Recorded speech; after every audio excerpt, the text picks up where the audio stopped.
Noël Léron, bonjour. Vous êtes maire de Bagneux. Des travaux importants vont s'engager. Pouvez-vous nous expliquer?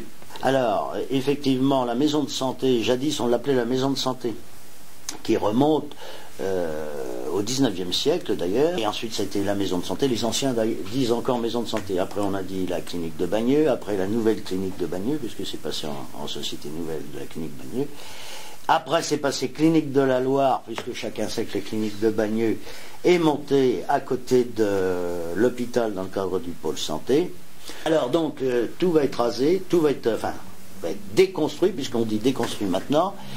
Il restera que la partie récente où actuellement il y a la maison de retraite et la chapelle. La chapelle évidemment, et la chapelle reste. Donc ça c'est un projet qui normalement c'est un très beau projet qui est en arc de cercle orienté vers le sud, c'est-à-dire que tout le monde, les pensionnaires, les résidents bénéficieront du matin au soir du soleil. En fait, c'est l'espace qui se situe entre la rue du Pont-Fouchard et la rue des Marais. La rue des Marais, donc presque le Touet en fait. C'est une surface très importante. Oui, le Touet est un peu plus bas quand même.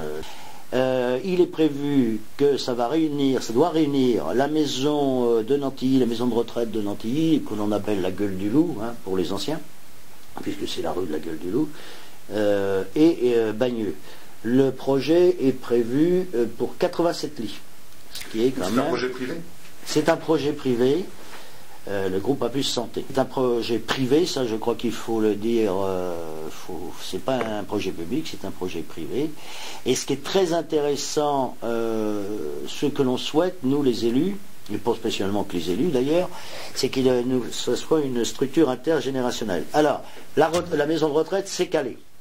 C'est calé, le permis de démolir est donné, le permis de construire est attribué, est accordé, donc ça va se faire.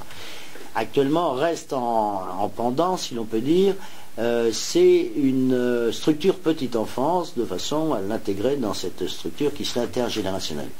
Ça serait probablement derrière la chapelle, au niveau de la chapelle, derrière la chapelle, si ça se fait. Les discussions ne sont pas bouclées encore, parce qu'évidemment, vous doutez bien qu'il y a des gros sous derrière tout ça, et donc...